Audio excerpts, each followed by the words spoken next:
வாழ்க வையகம், வாழ்க வளமுடன். குரு வாழ்க, குருவே துணை.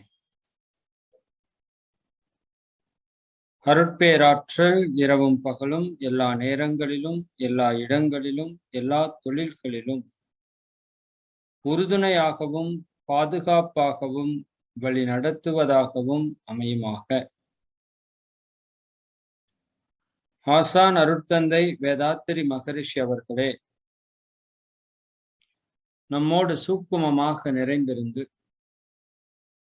இன்றைய நிகழ்வுகள் அனைத்தையும் மிகச் சிறப்பாக நிகழ்த்தி கொடுப்பாராக.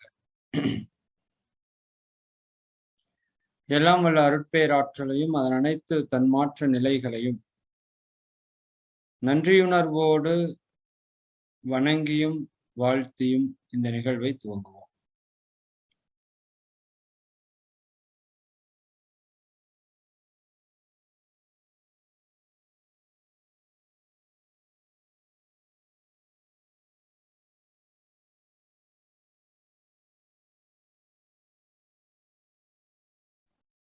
வாழ்க வளமுடன்.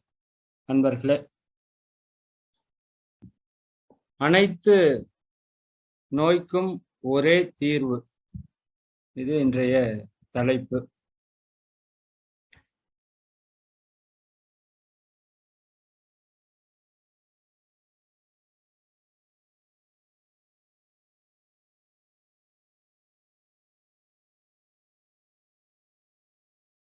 இன்றைய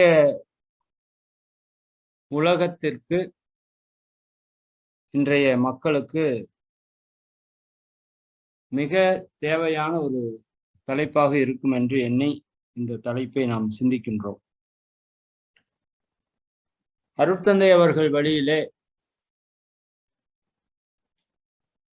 நாம் சிந்தித்தோமானால் இந்த உடல் நோய்கள், உடல் துன்பம் எதனால் உருவாகின்றது என்று பார்த்தால் அடிப்படையான ஒரு காரணம் நம்முடைய அறியாமை என்று ஒரு காரணத்தை நீங்க இப்ப அடிப்படையா ஒரு விஷயத்தை வச்சுக்கோ. அதாவது எதை பற்றிய அறிவு நம்மிடம் இல்லையோ அது நமக்கு துன்பத்தையே கொடுக்கும். எதை பற்றிய அறிவு நம்மிடம் இருக்கிறதோ, அதை சரியாக பயன்படுத்துகிறோமோ, அது நமக்கு முழு இன்பத்தை கொடுக்கும். அறிவு இருந்தால் மட்டும் போதாது, முதல்ல அறிவு வேண்டும். இரண்டாவது, அந்த அறிவை நாம் முறையாக சரியாக அலட்சியப்படுத்தாது பயன்படுத்த வேண்டும். அதுல இப்ப இந்த உடல் ஆரோக்கியத்தை பற்றிய ஒரு மிகச் சிறந்த புரிதல் நமக்கு வரணும். அப்பதான் இந்த மொத்த நோய்கள்ல இருந்து நம்மை விடுவித்துக் கொள்ள முடியும். இன்னைக்கு மிகப்பெரிய நோய்கள் என்று பேசக்கூடிய புற்றுநோயிலிருந்து, உடலிலே தோன்றுகின்ற கட்டிகளிலிருந்து, இன்னும் இப்போ டெக்னாலஜி வைஸ் நம்ம என்னென்னவெல்லாம் சொல்லிட்டு இருக்கிறோமோ அது எல்லாவற்றையும் நம்ம சேர்த்து கொள்ளலாம். சர்க்கரை நோய், இரத்த அழுத்தம், பக்கவாதம், மூட்டு வலி, குடல் புண், பித்தப்பை கற்கள், சிறுநீரக கற்கள், சிறுநீரக செயலிழப்பு, இருதய நோய்கள், இப்படி பல விஷயங்கள் எடுத்துக்கோங்க. இன்னும் சளி, தும்மல், இருமல், இதை சார்ந்த எல்லா நோய்கள், ஆஸ்துமா, சைனஸ், ஈசினோபோலியா, ருமாட்ரிக் ஆர்த்ரிட்டிஸ்ன்னு சொல்றீங்களா, அதுல என்னென்னவோ வாயிலே வராத பெயர்களை எல்லாம் நம்ம நிறைய பயன்படுத்தி கொண்டிருக்கிறோம் இல்லையா? அப்ப இந்த நோய்களுக்கெல்லாம் என்ன மூல காரணம்? மூல காரணம் ஒண்ணுதான். அந்த மூல காரணம் ஒன்னை சரி செஞ்சோம்னா எல்லாமே சரியாயிடும். இதுதான் நம்ம இன்னைக்கு சிந்திக்கக்கூடிய ஒரு மிக முக்கியமான ஒரு சிந்தனை. அப்ப அந்த மூல காரணம் என்ன, அது எப்படி நாம் சரி செய்வது அப்படிங்கிறத பத்தி தான் நாம் இன்னைக்கு சிந்தனைக்கு எடுத்துக்கொள்ள இருக்கிறோம். சரி,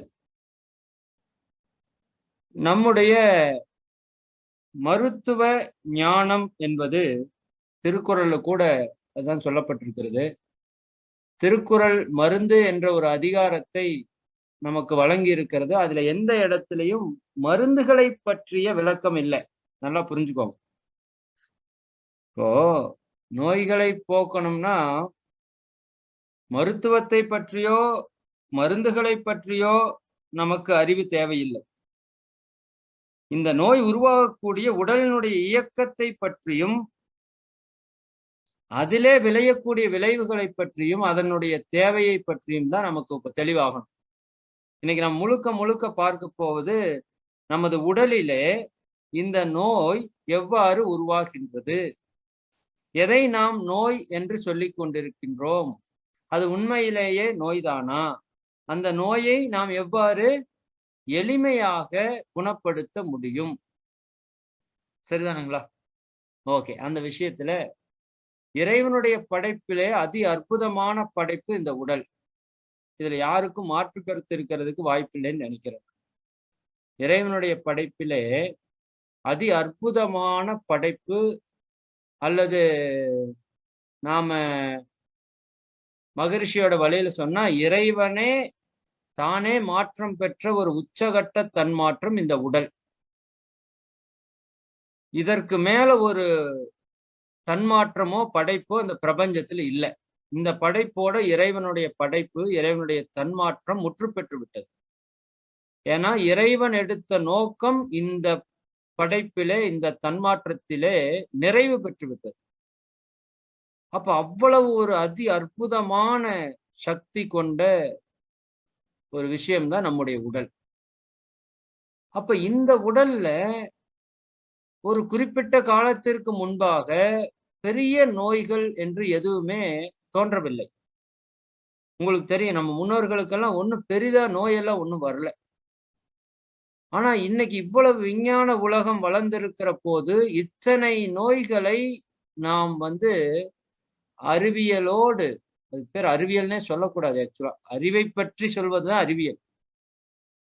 இன்னைக்கு நம்ம அதுல அறிவை பற்றியே பெருசா பேசுறது இல்லை. நன்மணியா அவங்க சொல்ற மாதிரி நம்ம விண்ணை பற்றி தான் அதுல பேசுறோம். இது விண்ணியல்னு தான் சொல்லணும் நம்ம.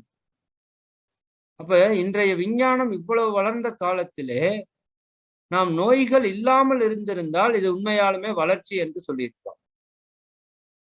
ஆனால் இன்னைக்கு நோய்கள் புது புதுவாக பல விதத்திலே பல மருத்துவத்துறைகள், பல மருந்துகள், மாத்திரைகள் அப்படியே விரிந்து கொண்டே போகிறது. மிகப்பெரிய நெட்வொர்க்கா போயிட்டு. அப்ப இதுல இருக்கிற அடிப்படை என்ன அப்படின்னு நாம இப்போ கொஞ்சம் சிந்திக்கலாம். சரி, இப்போ நம்ம கிட்ட ஒரு மிகப்பெரிய பொக்கிஷத்தை இறைவன் கொடுத்திருக்கிறார். அதற்கு ஒரு பெரிய அறிவையும் உள்ள இறைவன் இன்செர்ட் பண்ணியிருக்கான். நல்லா புரிஞ்சுக்கோங்க. இறைவனுக்கு எவ்வளவு அறிவு இருக்கும் என்பதை நாம சோதிச்சு பார்க்கணும்னா, ஒரு பானை சோத்துக்கு ஒரு சோறு பதம்ங்கிற மாதிரி நம்ம உடலை பார்த்தாலே இந்த உடல் அவ்வளவு அதி அற்புதமாக இயற்கையால் வடிவமைக்கப்பட்டிருக்கிறது. நாம் அடிக்கடி சிந்திக்கிற ஒரு உதாரணம், சாதாரண ஒரு இட்லி, ஒரு மாவால் செய்த ஒரு இட்லியை தூக்கி உங்க வாய்க்குள்ள போட்டீங்கன்னா அந்த இட்லியை அது என்ன செய்கிறதுங்க? ரசமாக, இரத்தமாக, சதையாக, கொழுப்பாக, எலும்பாக, மஜ்ஜையாக, வித்து சக்தியாக, அதிலிருந்து உயிர் துகளாக, அதிலிருந்து ஜீவகாந்தமாக அத்தனையமாக மாற்றி இந்த உடலை அற்புதமாக இயங்க வைத்துக் கொண்டிருக்கிறது. இந்த ஒரு உதாரணம் போது நமக்கு இந்த உடலினுடைய மகத்துவத்தை உணர்ந்து கொள்வது. அப்ப இந்த உடல்ல சில விதிகளை இயற்கை செட் பண்ணியிருக்கு. என்ன அந்த விதிகள் அப்படின்னா, நமக்கு ஏற்படக்கூடிய பிரச்சனைகளை, நோயை பல வருடங்களுக்கு முன்பே சொல்லக்கூடிய சக்தியை நம்முடைய உடல் பெற்றிருக்கிறது. நல்லா புரிஞ்சுக்கோங்க. இது நான் இப்போ சொல்ற ஒரு 3 பாயிண்ட் ரொம்ப முக்கியமானது. நமக்கு பின்னாடி வரக்கூடிய நோய்களை முன்பே சொல்லக்கூடிய சக்தியை இந்த உடலுக்கு இறைவன் கொடுத்திருக்கிறார். நாம் சாப்பிடுகின்ற உணவு நமக்கு ஆரோக்கியத்தை கொடுக்குமா அல்லது தீமையை ஏற்படுத்துமா என்பதை சொல்லக்கூடிய சக்தி இந்த உடலிற்கு இருக்கிறது. இயற்கையிலேயே இருக்கு, நம்ம உடம்புக்கு இருக்கு. நான் இப்ப சொல்றதெல்லாம் உங்களுக்கு ஒரு புதுசு மாதிரி தெரியும், ஃபைனலா வர்றப்ப உங்களுக்கு புரியும். நாம் செய்யக்கூடிய ஒவ்வொரு செயல்களும் இந்த உடல் நலத்திற்கு கேடானதா அல்லது நன்மையானதா என்று சொல்லக்கூடிய சக்தி இந்த உடலுக்கு இருக்கிறது. இப்படி சதா சர்வகாலமும் நம்முடைய நலனில் அக்கறை கொண்டு வரப்போகிற அத்தனை ஆபத்துக்களையும் முன்பே அறிவித்து எச்சரிக்கை செய்யக்கூடிய ஒரு அற்புதமான விஷயம்தான் நம்முடைய உடல். அப்ப அந்த உடல் சில சமிக்கைகள் மூலமாக நமக்கு அந்த விஷயத்தை வெளிப்படுத்துகிறது. அதாவது நான் இப்ப பேசுறேன், நான் பேசுறது உங்களுக்கு கேக்குது இல்லையா? இப்ப நான் என்னுடைய கருத்தை, என்னுடைய தேவையை நான் உங்களுக்கு ஒரு மொழியின் மூலமாக உணர்த்துகிறேன்.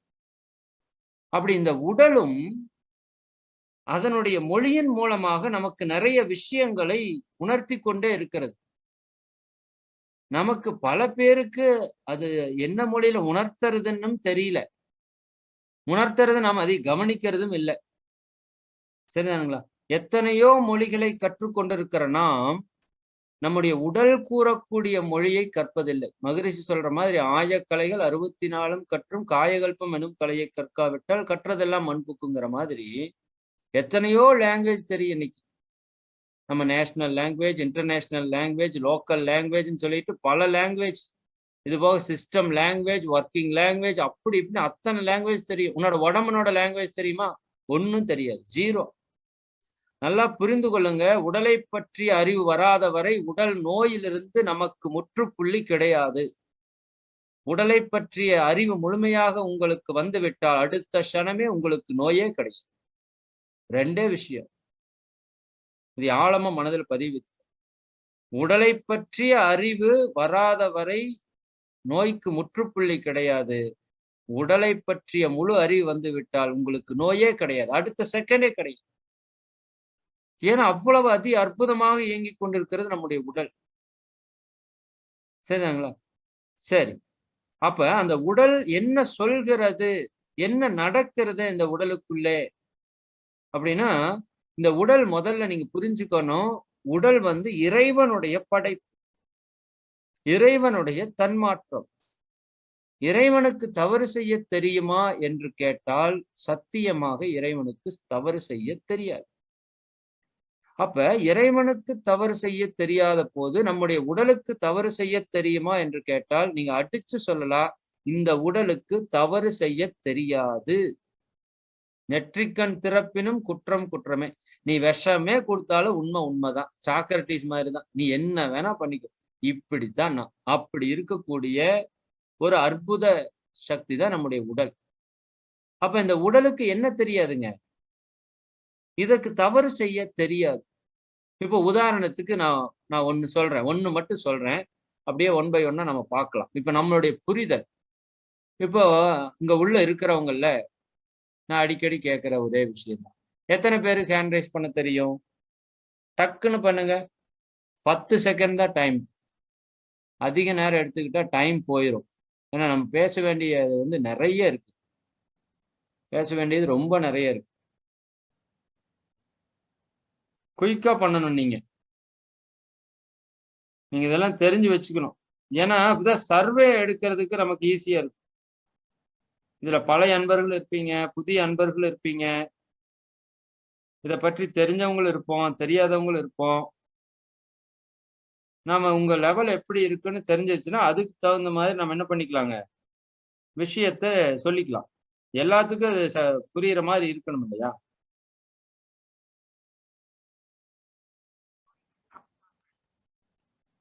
Okay, very good. 276 பேர் இருக்கீங்க. 276ல எத்தனை பேருக்கு ஹேண்ட் ரைஸ் பண்ண தெரிந்திருக்கிறது? 116 பேர் தானா? இன்னும் எனக்கு கொஞ்சம் கம்மியா இருக்கிற மாதிரி தெரியுதே. நீங்க அதிகமா இருக்கணுமே, 60% எப்பவுமே இருக்கணும். சரி, இன்னும் கொஞ்சம் டைம் கொடுத்தா இருப்பீங்க. சரி, போதும் போதும். அப்பா 135 பேர் வந்துட்டீங்க. ஓகே, 270, 50% வந்துட்டீங்க. Very good, very good, super. போதும், இந்த 135 பேரோட இருக்கட்டும். இந்த ஹேண்ட் ரைஸ் பண்ணவங்க மட்டும் நீங்க ஒரு கவனத்தில் வச்சுக்கோங்க. இந்த ஹேண்ட் ரைஸ் பண்ணவங்க மட்டும்தான் இப்ப இந்த காம்படிஷனுக்குள்ள வர்றீங்க. 135 பேர் ஹேண்ட் ரைஸ் பண்ணிருக்கீங்க. நீ புதுசா யாரும் ஹேண்ட் ரைஸ் பண்ண வேண்டாம். ஹேண்ட் ரைஸ் பண்ணவங்ககிட்ட மட்டும் ஒரு சர்வே எடுத்துட்டு நம்ம அடுத்தது போலாம். சரி, இப்ப நான் சில விஷயங்கள் உங்ககிட்ட சொல்றேன். சரிதானுங்களா? போதும் போதும். 140 பேர் வச்சுக்கோங்க. ரைட்.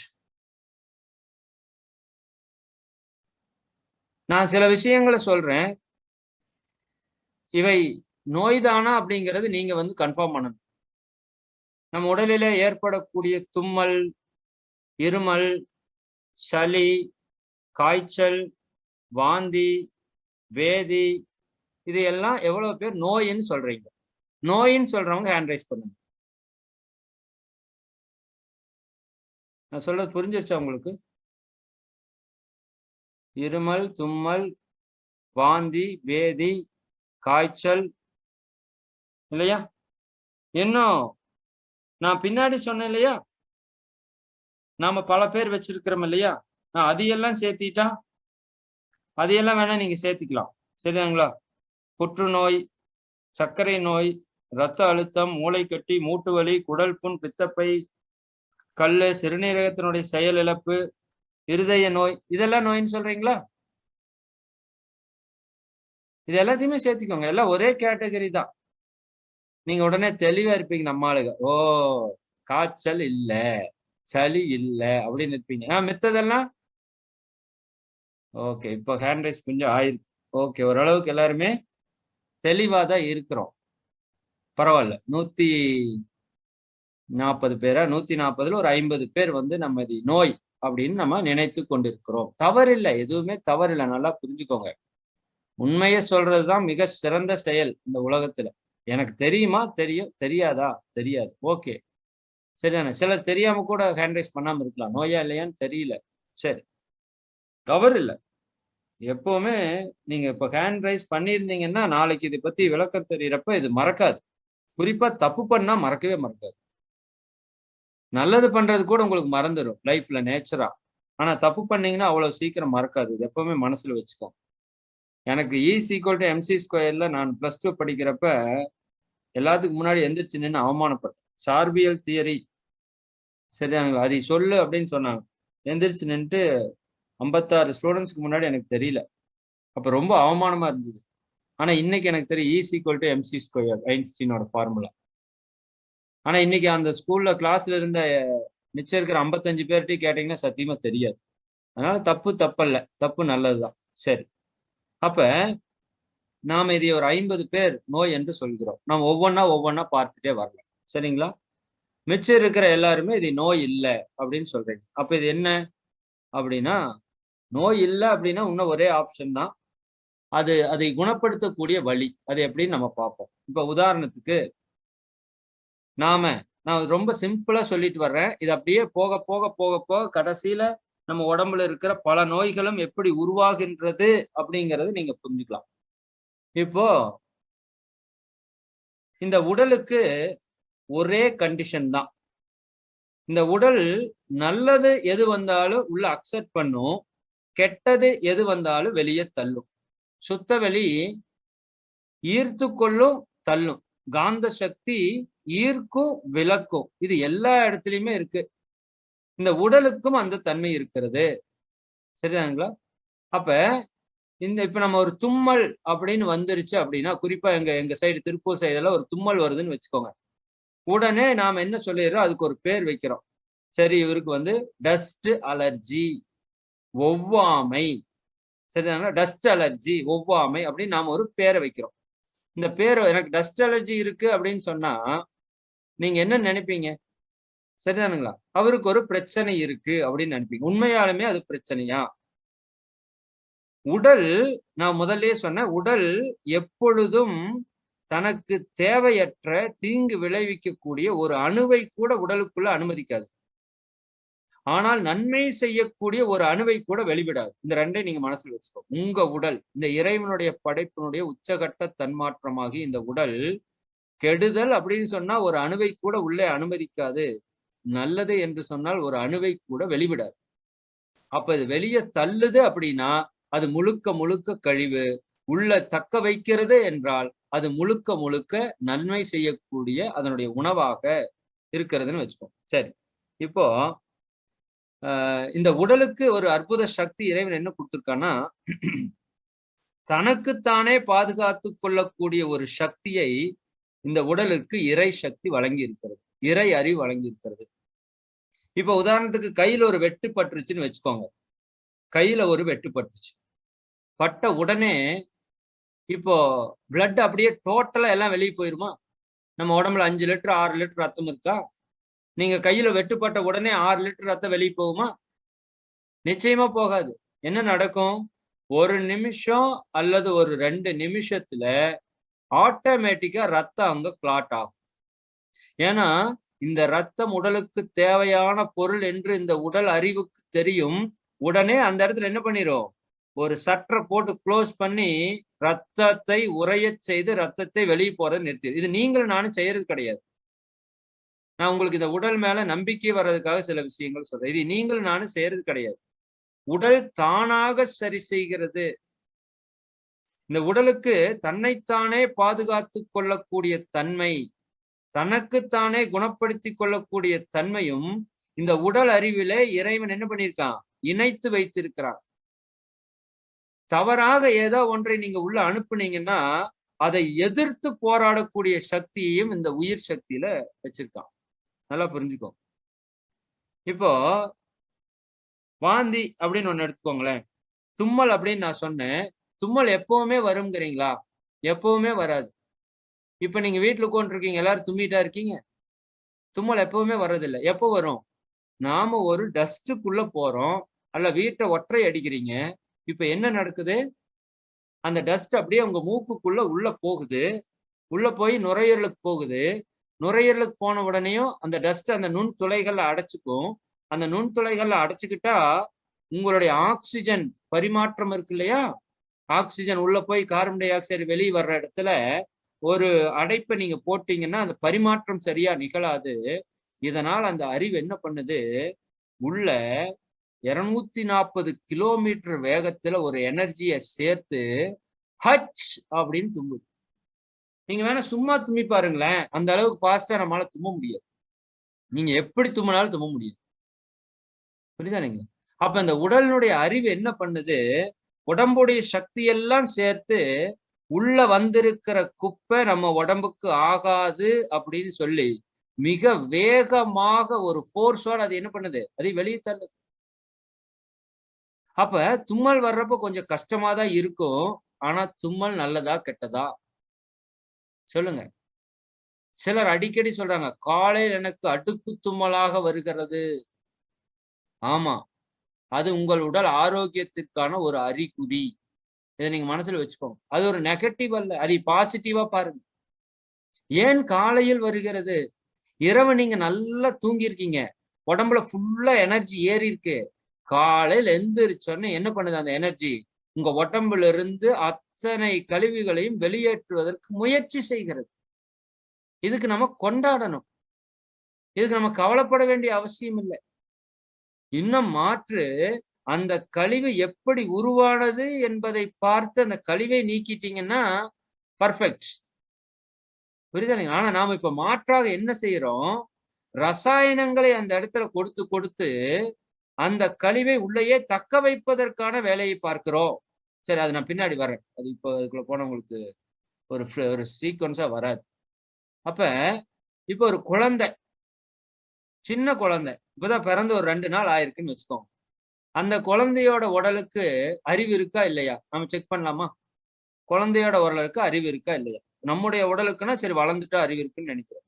குழந்தையுடைய உடலுக்கு அறிவு இருக்கா இல்லையா? இப்ப குழந்தைக்கு ஒரு உணவை கொடுக்குறீங்க, ஒரு பாலை கொடுக்குறீங்கன்னு வச்சுக்கோங்க. இப்ப பால் கெட்டு போன பாலை அந்த குழந்தை வாயில ஊத்தி விடுறீங்க, அது குடிச்சிடும். குடிச்ச உடனே என்ன ஆகும் தெரியுங்களா? உள்ள போன பால் கெட்டு போனதுன்னு தெரிஞ்ச அடுத்த செகண்டே இந்த உடல் என்ன பண்ணும்? டோட்டலா வாமிட்டா வெளியே தள்ளும். நீங்க ஒண்ணுமே பண்ண வேண்டாம். அப்ப பிறந்து 2 நாட்களான குழந்தையினுடைய உடலுக்கே இவ்வளவு பெரிய அறிவு இருக்குது.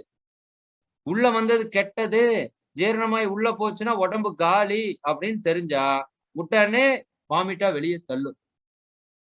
சரிதானுங்களா? அப்ப ஒரு உடல் அன்னையினுடைய கருவிலிருந்து வெளிவரும் போதே அது முழு ஆரோக்கியத்தை, நல்லா புரிஞ்சுக்கோங்க, முழு ஆரோக்கியத்தை பேணி பாதுகாக்கக்கூடிய மிகச்சிறந்த ஞானத்தோடு தான் வருகிறது.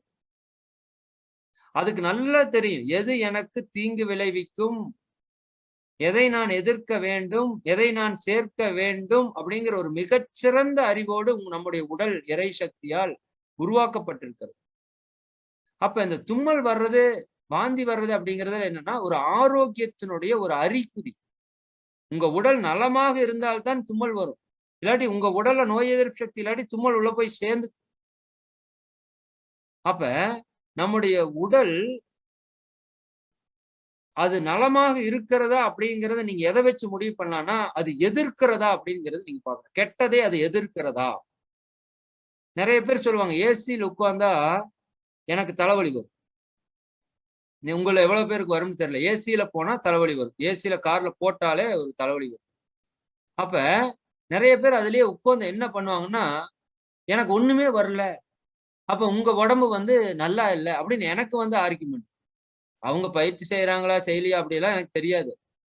என்னுடைய உடலுக்கு ஏசியில உட்கார்ந்த உடனே தலைவலி வரும். ஒரு 5 நிமிஷம் தான் அதிகபட்சம். அப்ப இதுல அவங்க என்ன முடிவு பண்றாங்க, இவர் யோகாவெல்லாம் பண்றாரு, ஒரு ஏசி கூட தாங்க மாட்டேன். ஏசியில வர்றது விஷம்பா. ஏசியில வர்றது நல்லது கிடையாது. ஏசியில வர்றது விஷம். அப்ப விஷம் உள்ள போனோன்னே என்னோட உடம்பு உள்ள எதிர்ப்பு சக்தி இருக்கிறங்காட்டி அது ரியாக்ட் பண்ணுது. அப்ப அவங்களோட உடல்ல எதிர்ப்பு சக்தி இல்லைன்னா அந்த விஷத்திற்கு அந்த உடம்பு பழகி போச்சு. இந்த ரெண்டுல ஏதோ ஒண்ணு நடக்கிறதால நம்ம வீட்லயோ நீங்க கார்லயோ போறப்ப ஏசி போட்டா உங்க உடம்பு டிஸ்டர்ப் பண்ணல அப்படியே கிடக்குதுன்னா கொஞ்சம் கவனிங்க. ஒண்ணு அந்த விஷத்தில் உங்க உடம்பு பழகி இருக்கும், இல்ல அப்படின்னா அந்த விஷத்தை எதிர்த்து போராடுற சக்தி உங்க உடம்புக்கு இருக்காது. என்னைக்கு உங்க உடம்புக்கு அந்த சக்தி நீங்க கொடுக்குறீங்களோ அன்னைக்கு அது அபரிவிதமாக அந்த கழிவை வெளியேற்றும். சரிதானுங்களா?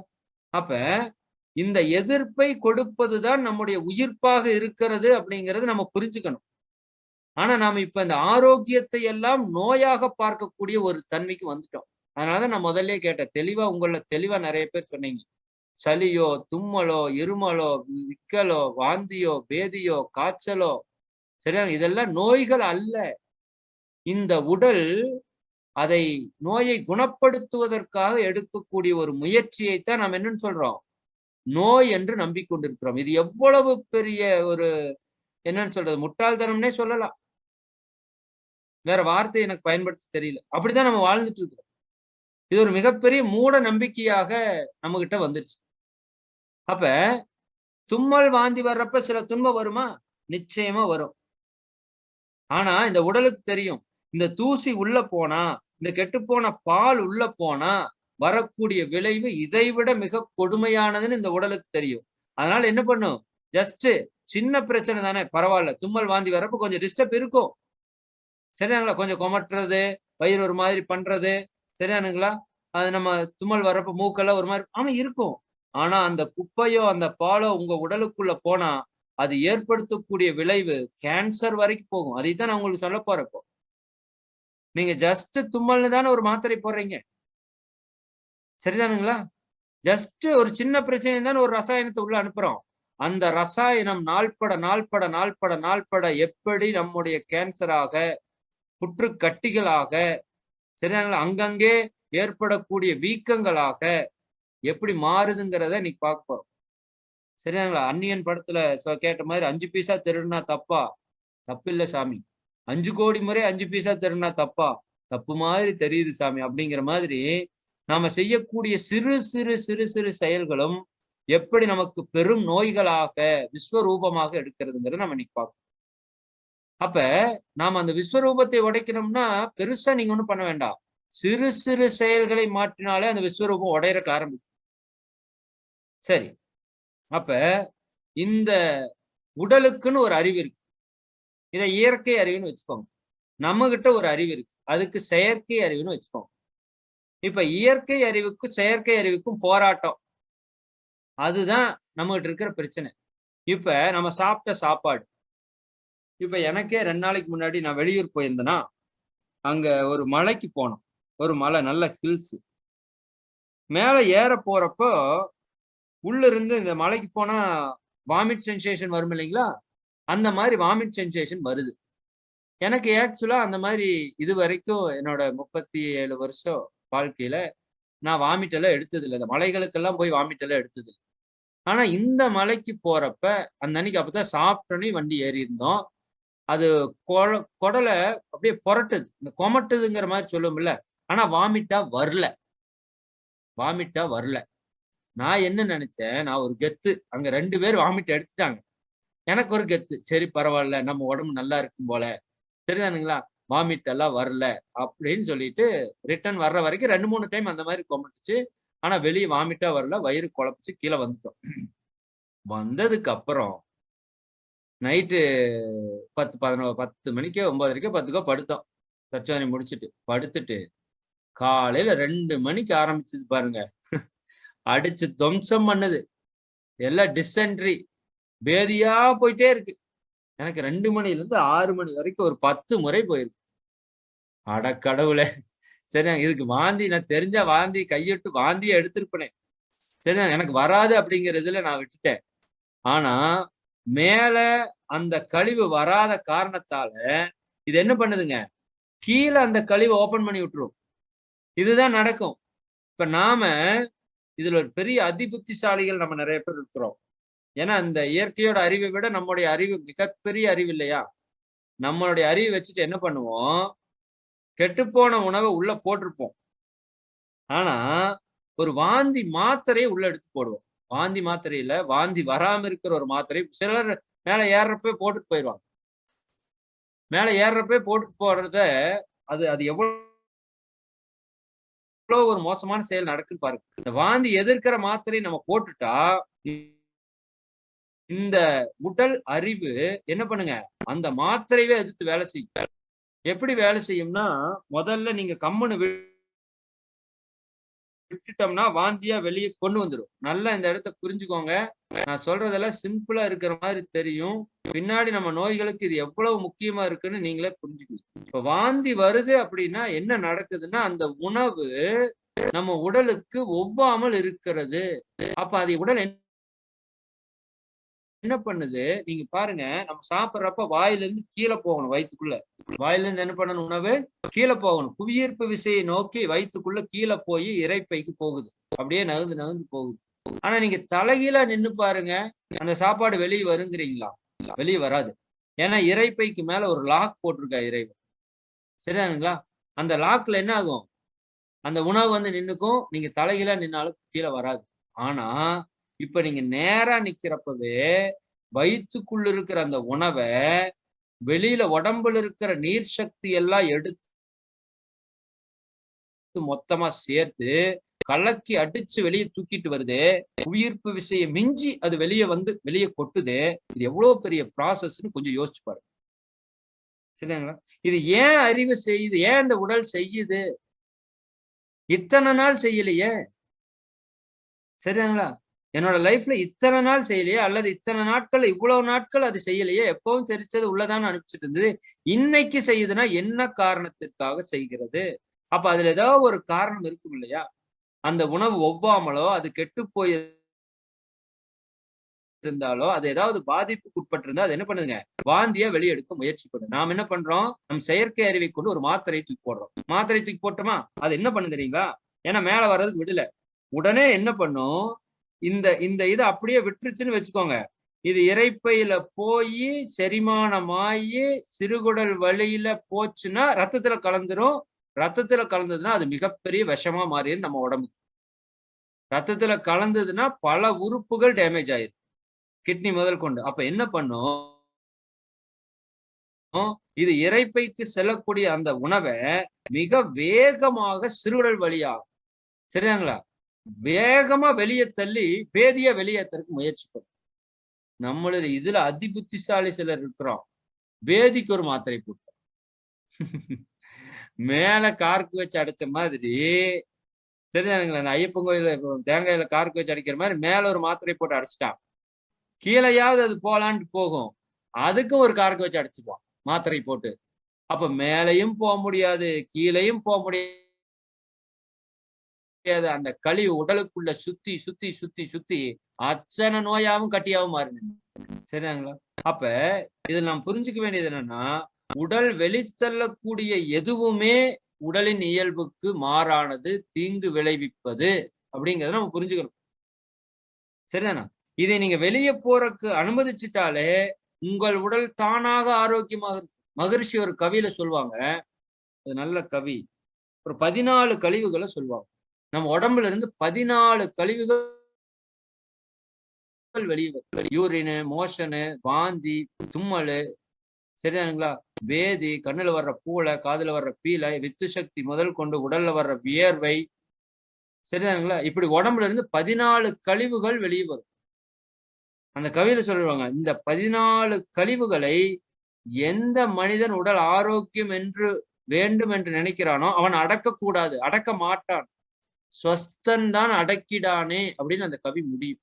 அது எனக்கு ஞாபகம் வந்தா சொல்றோம். நல்ல முக்கியமான கவி. இதை நம்ம மக்களுக்கு எடுத்து சொல்லணும்.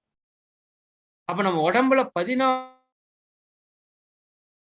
கழிவுகள் வெளியே வரும். அந்த கழிவை நம்ம எக்காலத்துல என்ன பண்ணக்கூடாதுங்க, அடுக்க கூடாது. உடம்பு வெளியே தள்ளுதுன்னா அது விஷம்.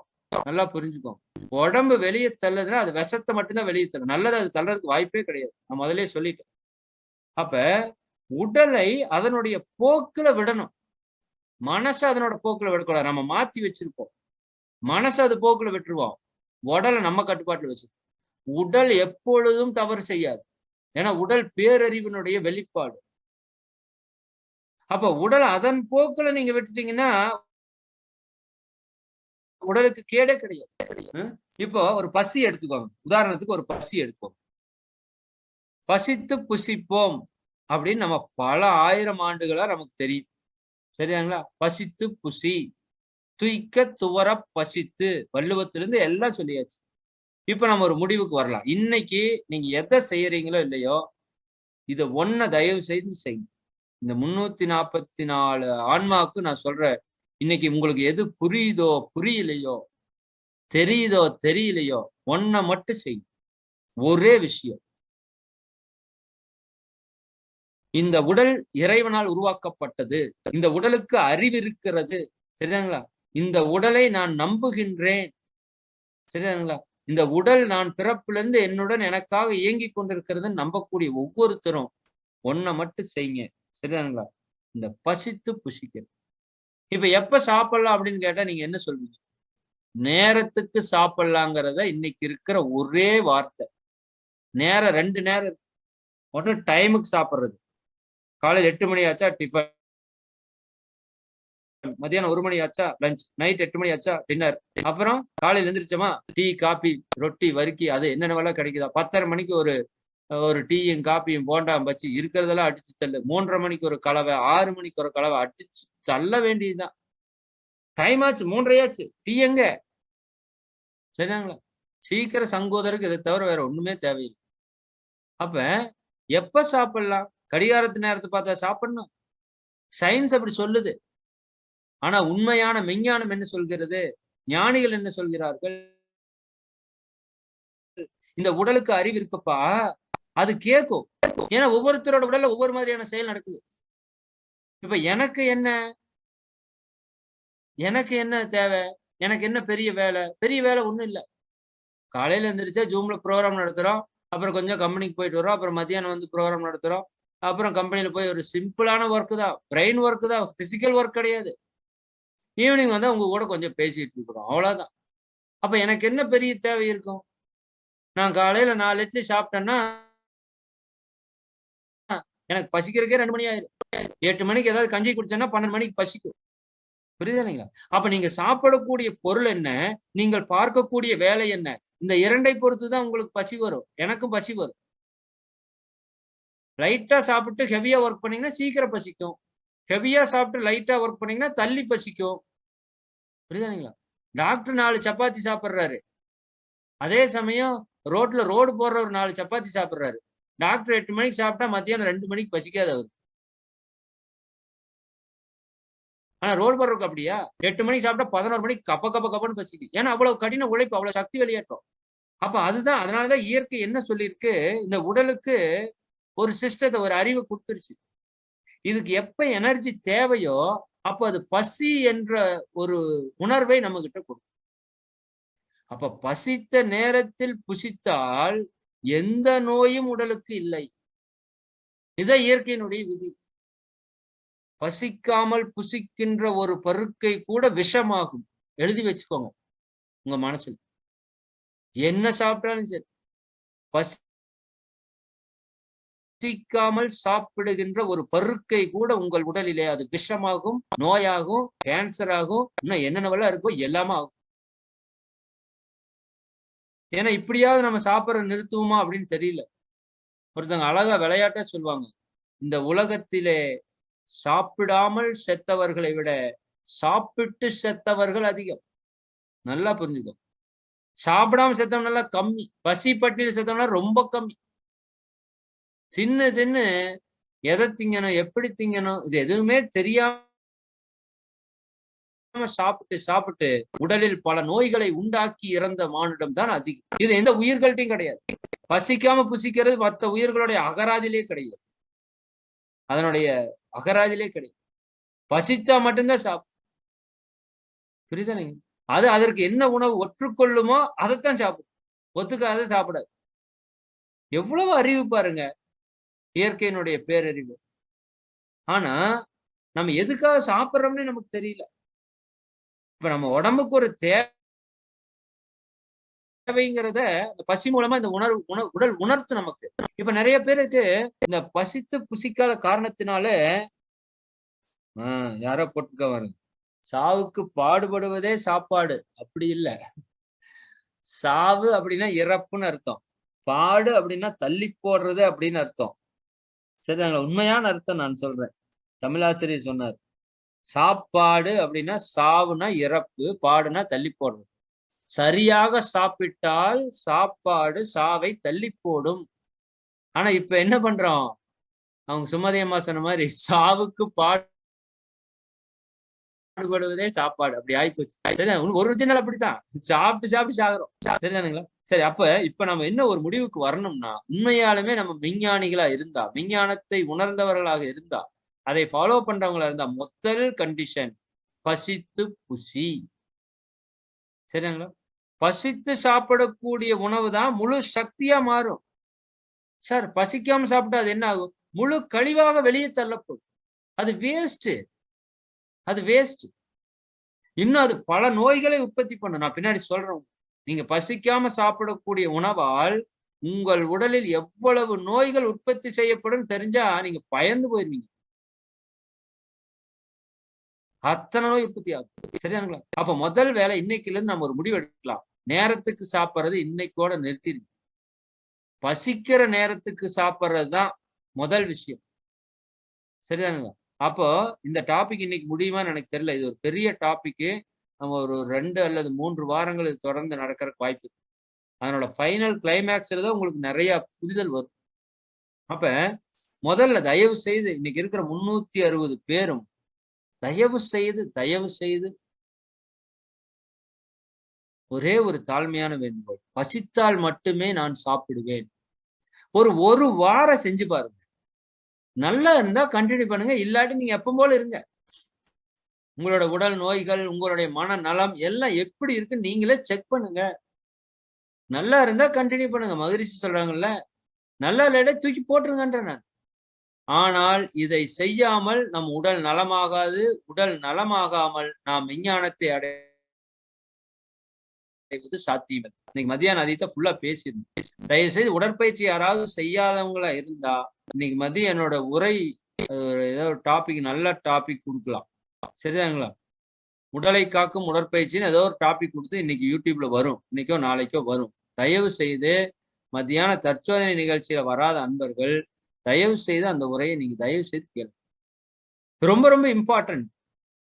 சரிதானுங்களா? அப்ப பசித்து சாப்பிடணும் அப்படின்னு ஒரு முடிவுக்கு வந்துடும். சார், எனக்கு எப்படி, நான் வேலைக்கு போறேன், எப்படி சார் நான் டைமுக்கு இல்லாம எப்படி சார் பசிச்சு சாப்பிட முடியும்? எனக்கு 12 மணிக்கு டைம் கொடுக்குறாங்க, இப்ப நானு போய் 2 மணிக்கு தான் எனக்கு பசிக்குதுன்னா சாப்பிட முடியுமா? அப்படி முடியாது. நீங்க சொல்றது கரெக்ட் தான். அப்ப நீங்க என்ன பண்ணணும்?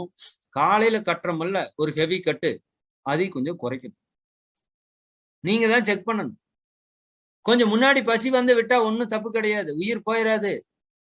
கன்ஃபார்மா வச்சுக்கோங்க. நம்மளுக்கு ஒரே பயம் என்னன்னா, சாப்பிடலைன்னா செத்து போயிட்டா என்ன பண்றது? இந்த பயம் எல்லாத்துக்கும் இருக்கு. சரிதாங்களா? ஒருவேளை சாப்பிடலைனாலும் செத்து போயிருமே. சரி, அதனாலதான் கண்டலன்ஸே போனாலும் சாப்பிட்டு போறோம். ஒண்ணும் அவசரமெல்லாம் கிடையாது. சரிதாங்க. உலகத்தின் மிகச்சிறந்த மருத்துவம் சாப்பிடாம இருக்கிறது. புற்றுநோயவே குணப்படுத்துன்னு இன்னைக்கு ஆராய்ச்சியில கண்டுபிடிச்சிட்டாங்க. உண்ணா நோன்பு. அதை பற்றி வர சனிக்கிழமை பேச இருக்கிறாங்க. நம்ம நண்பனையா ஒரு ஸ்பீச் கொடுத்தாரு. நான் அது மாதிரி ஒரு ஸ்பீச்சை உண்ணாவிரதத்துக்கு கேட்டதே கிடையாது. அவ்வளவு அற்புதமான ஒரு உரை. சரிதானுங்களா? அதே இதுதான் நம்ம மறுபடியும் சனிக்கிழமை ஒரு ஸ்பீச் கேட்போம். சரி, ஒண்ணு வந்துட்டோம். அப்ப இன்னையில இருந்து நம்ம முடிவு என்ன பண்றோம்? பசித்துத்தான் புசிப்பேன். பசிக்கலைன்னா என்ன பண்ணுங்க? சாப்பிடாதீங்க. சரிதானுங்களா? காலையில இல்லாட்டி கொஞ்சமா சாப்பிட்டு பழங்க. மதியம் நல்லா பசிக்கும். அப்புறம் நீங்க சாப்பிட்டுக்கலாம். பசிச்சு சாப்பிடாம இருக்கிறது விட பசிக்காம சாப்பிடுறது பல நோய்களை நம்ம உடம்புல ஏற்படும். பல நோய்களை ஏற்படும். சரி, 1. 2வது தண்ணி குடிக்கிறது. இதுல ஐயோ நம்மால பண்றது 5 லிட்டர் குடி, 7 லிட்டர் குடி, 2.5 லிட்டர் குடி, 10 டம்ளர் குடி, காலையில எந்திரிச்சு 1.5 லிட்டர் குடிங்கிறான். ஐயோ ஏயா, காலங்காத்தால 1.5 லிட்டர் தண்ணியை வயிற்றுக்குள்ள ஊத்துனா வாந்தி வருமா? வராது. வாந்தி வரும். சரி, 1 டம்ளர் குடிக்கலாம். காலையில எந்திரிச்சோன்னே இரைப்பை குளிச்சு படுத்திருக்கா ஒரு 1/4 லிட்டர், ஒரு 200 மில்லி 1 டம்ளர் குடிச்சா போதும். சரிதானுங்களா? அப்ப அது உடம்பு கேட்கும். காலையில எந்திரிச்சு பாத்தீங்கன்னா உடம்பு ஒரு தாகம் இருக்கு உடம்புக்குள்ள. நீங்க நல்லா கவனிக்கணும். நிறைய பேருக்கு இந்த பசி உணர்வு, தாக உணர்வே இல்ல எனக்கு தெரிஞ்சு. ஏன்னா அது கவனிக்கிறதே இல்ல. அது கவனிக்காம விட்டு விட்டு விட்டு விட்டு பசிக்காமையே சாப்பிட்டு சாப்பிட்டு சாப்பிட்டு சாப்பிட்டு பசி நம்மளை புறக்கணிச்சிருச்சு. புரியுதா இல்லைங்களா? பசிக்கிற உணர்வே தெரியுது இல்ல. நண்பனையா சொன்ன மாதிரி ஒருத்தர் 3 நாளைக்கு சாப்பிடாமட்டு அப்புறம் தான் பசிக்குதுன்னு தெரிஞ்சுது. அது எது எது சரியான பசினா, பசி ருசி அறியாதுன்னு சொன்னார் ஐயா. புரியுதா? ருசியா இருக்குது, ருசியா இல்லைன்னு சொன்னீங்கன்னா அது உண்மையான பசி அல்ல. சரி, நீங்க அந்த அளவுக்கு பசிக்கிறதுக்கெல்லாம் விட வேண்டாம். அது அப்நார்மல். அது அது கடைசி. அப்படி நீங்க பசிச்சா விஷத்தை போட்டா கூட உங்க உடம்பு சக்தியா மாத்தி. இந்த ஒரு பாட்டு தனுஷ் படத்துல கூட ஒரு படம், அவரு ஃபர்ஸ்ட் நடிச்ச படத்துல கெட்டுப்போன உணவு சாப்பிடுவாரு. அவருக்கு ஒண்ணும் ஆகாது. ஏன்னா உங்ககிட்ட மரண பசி இருந்தா கெட்ட விஷத்தை அனுப்புனீங்கன்னா கூட உங்க உடம்பு என்ன பண்ணிடும்? உணவா மாத்தி போடும். அவ்வளவு பவர் இருக்கு நம்ம உடம்புக்குள்ள.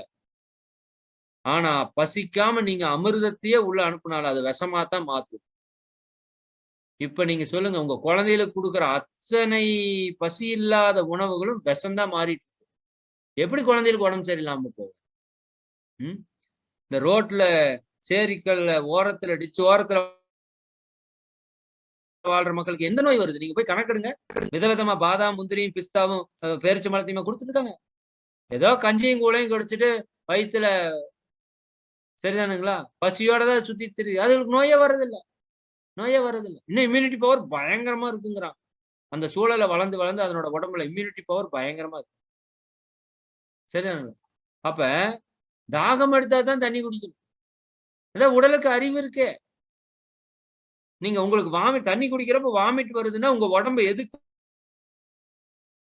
அர்த்தம், அது தேவையில்லைன்னு அர்த்தம். இப்படி குடிச்சிட்டே இருந்தீங்கன்னா கொஞ்ச நாள் என்ன ஆயிரும்? உங்க உடம்புல நிறைய உறுப்புகள் பழுதாகும். ஓவரா தண்ணி குடிக்க கூடாது. தண்ணி குடிக்காம இருக்கக்கூடாது. தண்ணி குடிச்சா பழுதாகும்னு சொன்னா தேவையில்லாம குடிச்சீங்கன்னா பழுதாகும்.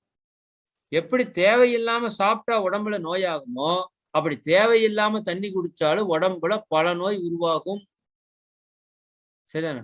அப்ப பசிக்கிறப்ப சாப்பிடணும். இப்ப பசிக்கிறப்ப உணவை மறுக்கிறோம்னு வச்சுக்கோங்க, என்ன ஆகும்?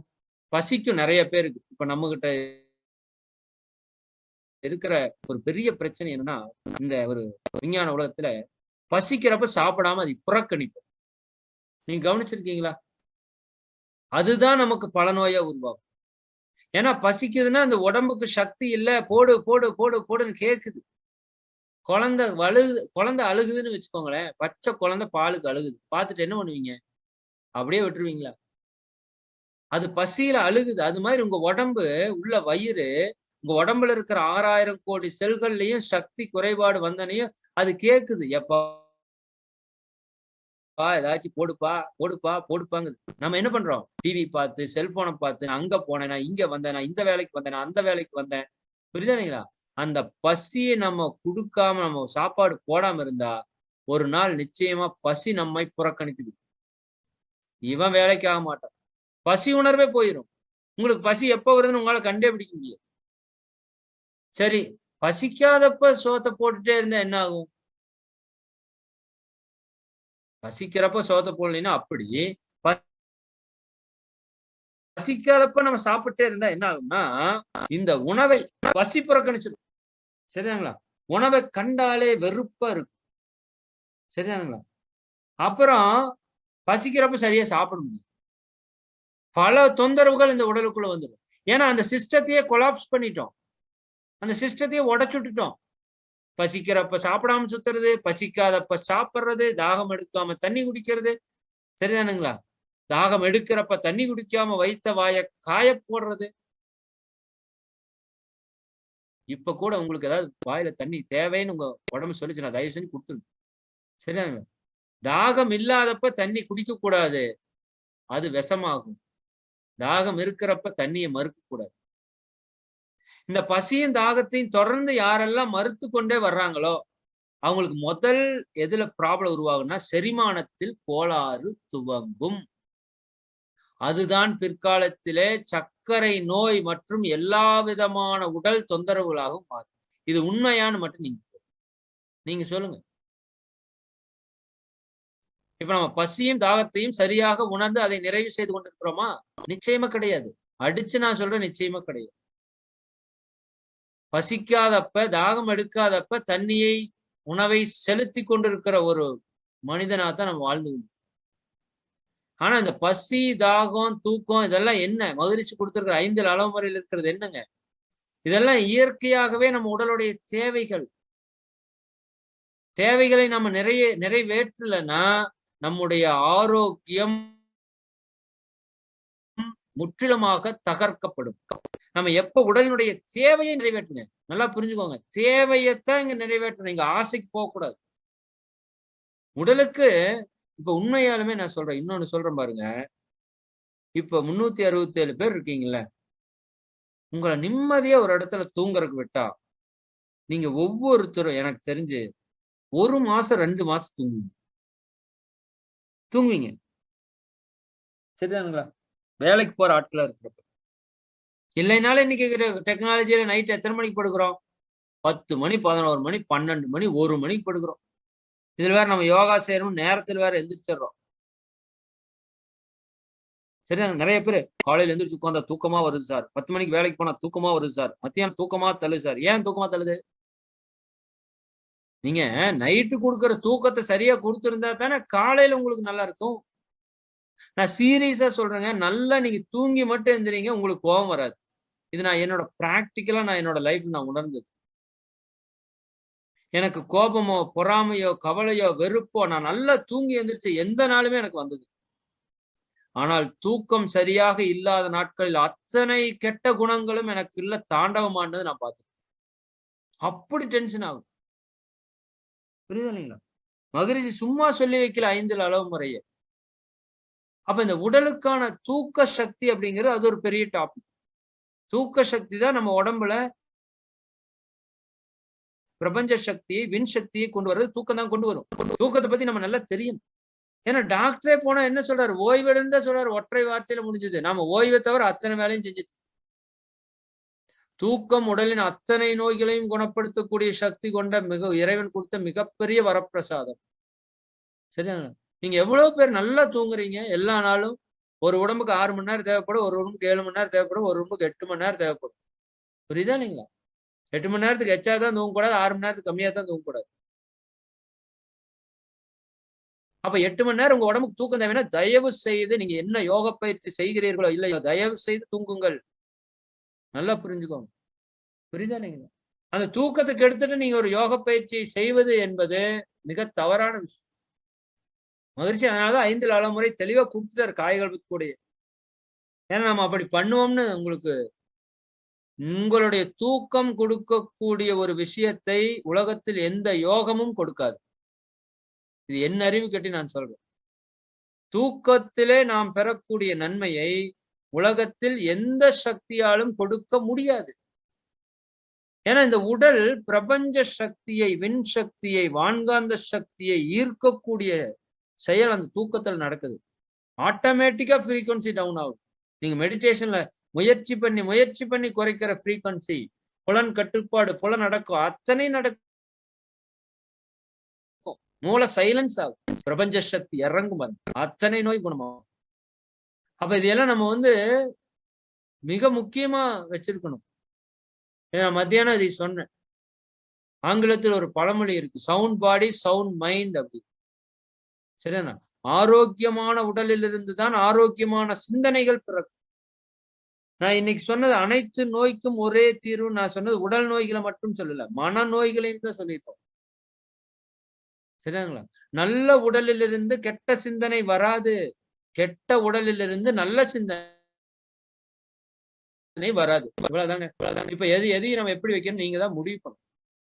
நல்ல உடலிலிருந்து கெட்ட சிந்தனை வராது, கெட்ட உடலிலிருந்து நல்ல சிந்தனை வரவே வராது. என்ன மாறாதுல அதை பண்ணுங்க, என்ன வேணா பண்ணுங்க. நம்ம உடம்புல நோய் கழிவு தேங்கி இருக்கிற வரைக்கும் இந்த மூளை கசன்னு தான் இருக்கு.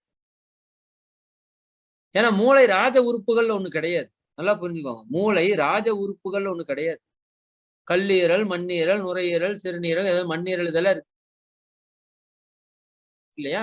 இந்த ராஜ உறுப்புகளுடைய வெளிப்பாடு தான் இந்த மூளை. இந்த ராஜ உறுப்புகளை நீங்க சுத்தமா வச்சிருக்கல அப்படின்னா நமது மூளையில நல்ல சிந்தனை வராது, மூளை நம்ம கண்ட்ரோல்ல இருக்காது, மூளையில பல நோய்கள் உற்பத்தி ஆகும். பின்னாடி பேசுவோம் அதை பத்தி. அப்ப நீங்க நல்லா புரிந்து கொள்ளணும், நம்முடைய எண்ணங்கள் சிந்தனைகள் எல்லாம் எங்க இருக்குன்னு நம்ம உடல்ல தான் இருக்கு. அப்ப உடலை சுத்தப்படுத்தினால் சிந்தனை சுத்தமாகும். விவேகானந்தர் அந்த வார்த்தை சொல்றாரு, நல்ல உடலிலிருந்து கெட்ட சிந்தனை வராது. விவேகானந்தர் சொல்றாரு. அப்ப உடலை பலப்படுத்தணும், ஆன்மீகத்துல உச்சகட்டத்துக்கு போகணும்னா. புரியுதுங்க? அப்ப இந்த ஆரோக்கியமற்ற உடல் எதிர்வினை எண்ணங்களை ஏற்படுத்துகிறது. இது விஞ்ஞான பூர்வமாக இன்னைக்கு நிரூபிக்கப்பட்டிருக்கிறது. எதிர்மறை எண்ணங்கள்லாம் என்ன? கவலை, துக்கம், பயம், கோபம், சரிங்களா, பொறாமை, தற்பெருமை போன்ற எல்லா உணர்ச்சிகளும் இது ஆக்சுவலா மனித இயல்பு கிடையாது. நீங்க நல்லா புரிஞ்சுக்கோங்க. மனிதனுடைய தன்மை அன்பு, கருணை, சகிப்புத்தன்மை, விட்டு கொடுத்தல், தியாகம், பிறருக்கு உதவி, இதெல்லாம் மனுஷத்தன்மை, நம்மளோட தன்மை. இந்த கோபம், பொறாமை, கவலை, வெறுப்பு, வஞ்சம், சினம் இதெல்லாமே யாரோடது? நம்ம குணமே கிடையாது. ஆனா இது ஏன் நம்ம உடம்புல வருதுன்னா, ஆரோக்கியமற்ற உடல் எதிர்மறையான எண்ணங்களைத்தான் உற்பத்தி செய்யும். சரிங்களா? அப்ப இதனாலதான் சொன்னாங்க, உடலை வளர்த்தேன் உயிர் வளர்த்தேனேன். சும்மா சொல்லல. உடலை வளர்த்தால் உயிர் வளரும், உயிரில் இருக்கிற கர்மா வளரும். உடலை ஆரோக்கியமாக வைத்துக் கொண்டால் உடல் ஆரோக்கியமாக இருக்கும், உயிர் ஆரோக்கியமாக இருக்கும், அந்த உயிரில் இருக்கிற பதிவு நல்லதாக இருக்கும், அதிலிருந்து வரக்கூடிய மனம் நல்லதா இருக்குது. வேதாத்திரி அன்பர்களுக்கு மட்டும்தான் புரியும் இந்த இடம் நான் சொல்றேன். சரி, அப்ப இயற்கை ஒரு மிக அற்புதமான ஒரு சிஸ்டத்துல இயங்கி கொண்டிருக்கிறது. இறைவன் இந்த பிரபஞ்சம் முழுவதையும் அவனுடைய பேரறிவால் மிக அற்புதமாக இயக்கி கொண்டிருக்கிறார். அப்ப அந்த பேரறிவினுடைய ஒரு சிறு பின்னம் தான் நம்முடைய உடல். அதனாலதான் சொல்லுவாங்க, அண்டத்தில் உள்ளதெல்லாம் பிண்டத்தில் உள்ளதுன்னு சொல்லுவாங்க. இந்த அண்டம் எப்படி அற்புதமாக இறைவனால் இயக்கப்பட்டு கொண்டிருக்கிறதோ, இயற்கையினுடைய இயக்க ஒழுங்கின்படி, இதெல்லாம் உங்களுக்கு நிறைய தெரியும். சரியானுங்களா? சூரியனும் பூமியும் இதெல்லாம் எப்படி சுத்துது? பர்ஃபெக்டா சுத்துது. பர்ஃபெக்ஷன் அங்க இருக்கு. அதே போல நம்ம உடம்புக்குள்ள மிகப்பெரிய பர்ஃபெக்ஷன் இருக்கு. நம்புங்க. நான் அடிக்கடி சொல்ற ஒண்ணு. சரிதானுங்களா? நம்ம உடம்பு, அம்மாவோட உடம்புல இருந்து 2 குழந்தை பிறக்குது. 2 குழந்தைக்கு 4 கிட்னி, புது கிட்னி, பர்ஃபெக்டா வேலை செய்யற கிட்னி, 2 ஹார்ட், புது ஹார்ட், சரிதானுங்களா? 2 லங்ஸ் புதுசா வருது, 4 கண்ணு புதுசா வருது. சரி, 2 பெண் குழந்தைன்னா 2 கர்ப்பப்பை வருது. சரிதானுங்களா? 4 காலு, 4 கை, 2 தலை, 2 மூளை, அத்தனை சுரப்பிகள், 2 புது ப்ராடக்ட வெளியெடுக்குது உங்களோட உடம்பு. சும்மா நினைச்சிட்டீங்களா? சரிதானே? நல்லா புரிஞ்சுக்கோங்க. நம்ம உடம்போட சக்தியை நம்ம புரிஞ்சுக்கிட்டா எங்கேயுமே நம்ம போக வேண்டியது இல்ல. எதுக்குமே போக வேண்டியது இல்ல. அதை நம்பி அது சொல்றதை கேட்டா போதும். சரிதாங்களா? அப்ப இந்த பிரபஞ்சத்துல எப்படி எல்லாம் ஒரு கோஆர்டினேட் பண்ணி இயற்கை இணைச்சு வேலை செஞ்சுட்டு இருக்கோ, அப்படி நம்ம உடம்புல அத்தனை உறுப்புகளையும் செல்களையும் இந்த இயற்கை வெரி பர்ஃபெக்ஷனா இயக்கி கொண்டிருக்கிறது. அப்ப நாம சாப்பிடுற சாப்பாடு நீங்க எடுத்துக்கோங்க. நம்ம சாப்பிடுற சாப்பாடு செரிக்குது. இதுக்கு இரைப்பை மட்டும் போதுமா? நம்ம நிறைய பேர் என்ன நினைக்கிறோம்? இரைப்பையில தானே சாப்பாடு செரிமானம் ஆயிட்டு இருக்குது அப்படின்னு நினைக்கிறோம். இரைப்பை மட்டும் போதுமா? இல்ல. நாம சாப்பிடுற சாப்பாடு செரிக்கிறதுக்கு இரைப்பை மட்டும் பத்தாது. உடம்புல இருக்கிற பல அவயங்கள், உடலே முழுசா வேலை செய்யும். இப்ப வாயில போடுறோம். வாயில போட்டனே வாய் அரைக்கிறக்கு ஆரம்பிக்குது. அப்ப உணவு குழாய் மூலமாக வாயில அரைச்சு உணவு குழாய் மூலமாக அந்த உணவு அப்படியே கொஞ்சம் கொஞ்சமா இரைப்பைக்கு போகுதா? இரைப்பைக்கு போயிடுச்சு. அப்ப இந்த உணவினுடைய சக்தி வாயில அரைக்கிறப்பவே இந்த மண்ணீரல் என்ன பண்ணுது? அந்த சக்தியை பிரித்தெடுக்குது. அதான் மண்ணீரலுக்கு இருக்கிற பெரிய பவர். சரிதானுங்களா? மண்ணீரல் மிக மிக அற்புதமான விஷயம். ராஜ உறுப்புகளில் ஒன்று. அப்ப அந்த உணவுல இருக்கிற சக்திய வாயில அரைக்கிறப்பவே அது பிரித்தெடுக்குது மண்ணீரல். கல்லீரலும் பித்தப்பையும் இந்த உணவிலிருந்து வரக்கூடிய செரிமானத்திற்கு இதுல இருந்து அனுப்பக்கூடிய அமிலங்கள், கல்லீரல்ல இருந்து வரக்கூடிய பித்தப்பையில இருந்து வரக்கூடிய அமிலங்கள் இந்த செரிமானத்துல மிக முக்கியமான பங்கு. சரி, இப்படியே அந்த உணவு எங்க வந்துருச்சு? சிறுகுடலுக்கு வந்துருச்சுங்களா? சிறுகுடலுக்கோட வேலை என்னன்னா, அந்த உணவுல இருக்கிற சக்தி எல்லாம் பிரித்தெடுத்து குடல் உறிஞ்சிகள் மூலமாக, நேத்து ஐயா சொன்னாங்க இல்லையா? அந்த குடல் உறிஞ்சிகள் மூலமாக அந்த சக்தி எல்லாம் பிரிச்செடுத்து பெருங்குடலுக்கு தள்ளி. இந்த பெருங்குடல் என்ன வேலை பார்க்கும் பாருங்க. தனக்கிட்ட வந்த அந்த உணவனுடைய அதுல ஏதாவது இன்னும் கொஞ்சம் சக்தி இருந்ததுன்னா அதிக முழுக்க முழுக்க முழுக்க முழுக்க பிரிச்செடுத்து நுரையீரலோட சப்போர்ட்டோட மலப்பைக்கு மலக்குடலுக்கு தள்ளி. அதுக்கு நுரையீரலோட சப்போர்ட் வேணும். இந்த பெருங்குடலும் நுரையீரலும் ஹஸ்பண்ட் அண்ட் ஒய்ஃப் மாதிரி. அது அக்குபஞ்சர்ல அந்த மாதிரி ஒரு ஒரு 6 ராஜ உறுப்புக்கு 6 துணை ராஜ உறுப்புகள் இருக்கு. சரி, அப்ப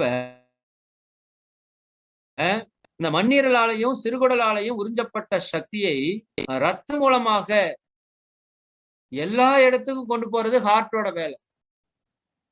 சரிதாங்களா? இந்த சக்தி பிரிச்செடுத்ததுல வந்த கழிவு இருக்கும் இல்லையா? அதைய மறுபடியும் எடுத்து அதுல எஞ்சி இருக்கிற சக்தி எல்லாம் பிரிச்சு யூரினா மாத்தி வெளியே தள்ளுறது சிறுநீரகத்தோட வேலை. இப்ப இது எத்தனை வேலை பாருங்க. நம்மளோட செரிமானத்துல உள்ள அனுப்பின நம்ம சாப்பாட்டை சக்தியா மாத்துறதுக்கு நம்ம வாயிலிருந்து, இரைப்பையிலிருந்து, சிறுகுடல் இருந்து, பெருங்குடல் இருந்து, கல்லீரல் இருந்து, மண்ணீரல் இருந்து, பித்தப்பையிலிருந்து, புரியுதா இல்லைங்களா?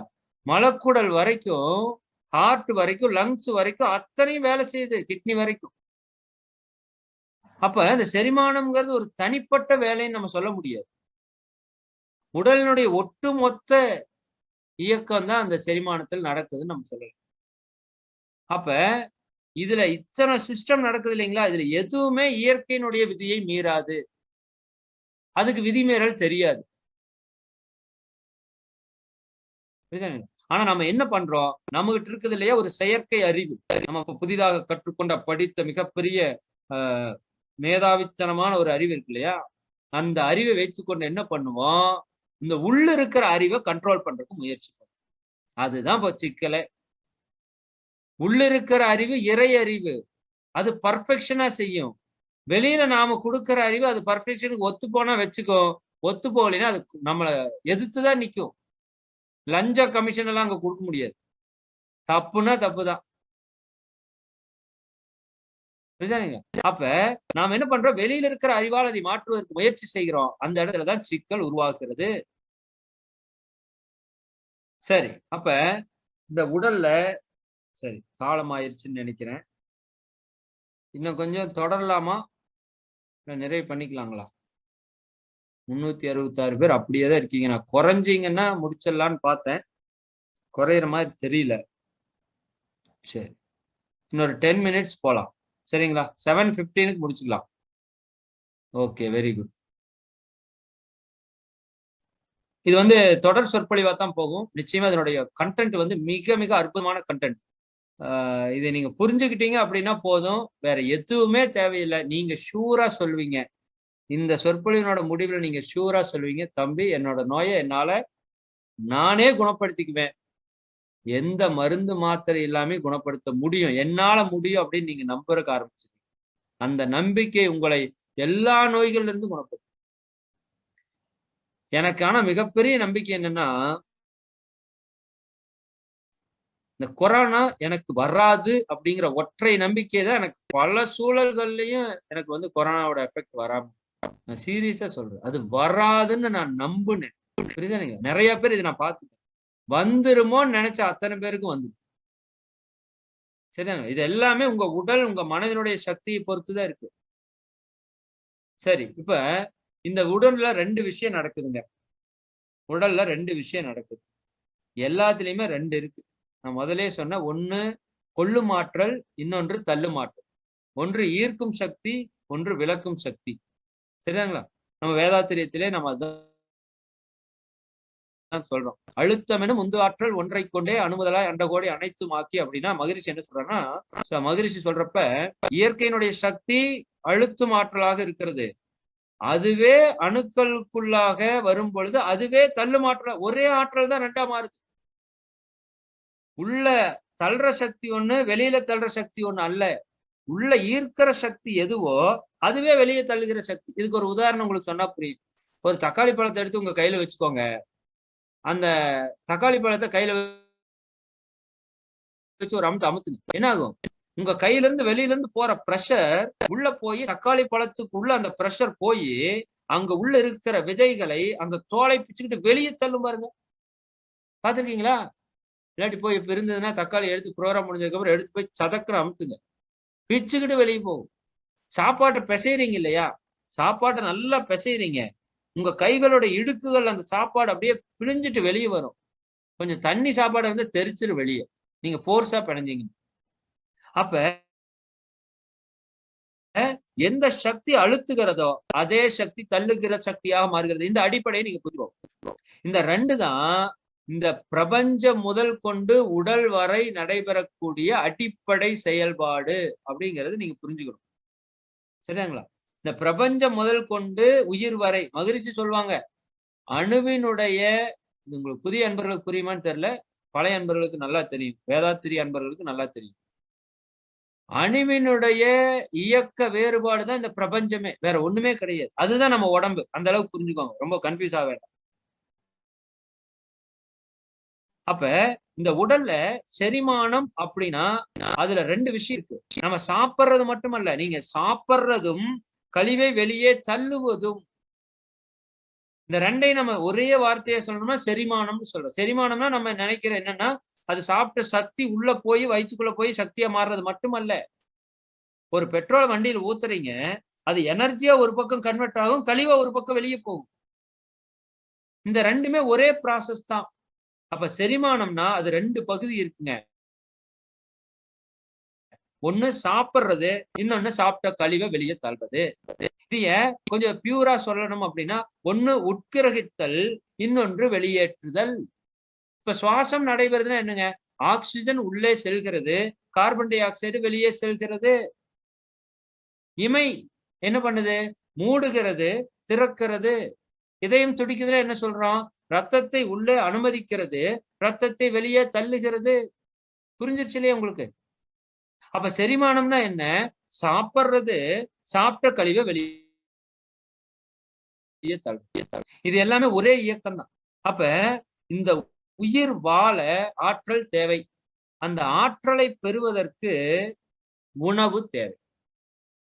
சரி, அப்ப அந்த உணவை என்ன பண்ணணும்? நாம உயிர் நல்லா வாழணும், நோய் இல்லாம வாழணும்னா உணவை நல்லா உள்ள உட்கிரகிக்கணும். அதே சமய தேவையற்ற கழிவை வெளியேற்றும். இந்த ரெண்டையுமே நீங்க மனசுல வச்சுக்கோங்க. உணவு நல்ல சக்தியை அதிலிருந்து பிரித்து இந்த உடம்பு உள்ள எடுத்துக்கணும். அதுல இருக்கிற கழிவுகளை, மீதிகளை அது வெளியேற்றணும். இந்த உணவுல அதிகப்படியான எனர்ஜி இருக்கு. சரிங்களா? உண்டி கொடுத்தோர் உயிர் கொடுத்தோர் சும்மா சொல்ல. உணவுல சக்தி இருக்கு. அப்ப உணவுங்கிறது என்ன அப்படின்னா, அது ஒரு ஆற்றல் களம். பிரபஞ்சத்தினுடைய சக்தியை இந்த தாவரங்கள் உள்வாங்கி வைத்திருக்கின்ற சக்தி திணிவு பெற்றதுதான் அந்த உணவு. அப்படி நம்ம சாப்பிடணும். நம்ம பெரும்பாலும் அப்படி சாப்பிடுறது இல்ல. உணவுல இருக்கிற உயிர் சக்தி எல்லாம் கொண்டுதான் சாப்பிடுறோம். இருந்தாலும் புரிஞ்சுக்கோங்க. உணவுங்கிறது ஆற்றலை உள்ளடக்கியுள்ளது. சக்தி, நீங்க சாப்பிடுற உணவு வந்து மிகப்பெரிய சக்தி. ஆனா அந்த ஆற்றலை பெறுவதற்கு டைரக்டா ஆற்றலை பெற முடியாது. அதை சிதைக்கணும். என்ன பண்றோம்? ஒரு விறகு கட்டை இருக்கு. விறகு கட்டை அப்படியே கொண்டு போய் அடுப்புல வச்சீங்கன்னா உங்க சாப்பாடு வெந்து போயிருமா? வேகாது. என்ன பண்ணணும்? தீப்பத்தை வைக்கணும். விறகு கட்டையை நீங்கள் சிதைத்தால் அதிலிருந்து ஆற்றல் வெளிவரும்.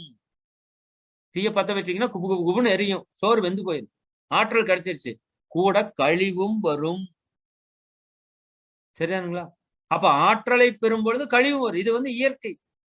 இப்ப நெல் இருக்கு. இப்ப அரிசியை பிரித்து எடுக்கணும் அப்படின்னா அந்த தோலை இருக்கு இல்லையா, உமி,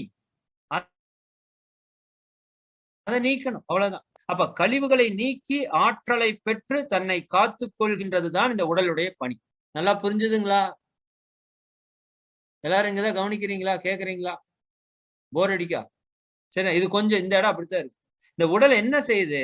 நம்ம சாப்பிடுற சாப்பாட்டுல இருக்கிற ஆற்றலை தன்னிடத்திலே எடுத்துக்கொண்டு, சரிங்களா, அதிலிருந்து வரக்கூடிய கழிவை வெளியே தள்ளுகின்றது. இந்த ஒரு ப்ராசஸ் சரியா நடந்தால் நம்ம உடலிலே எந்த நோயும் இருக்காது.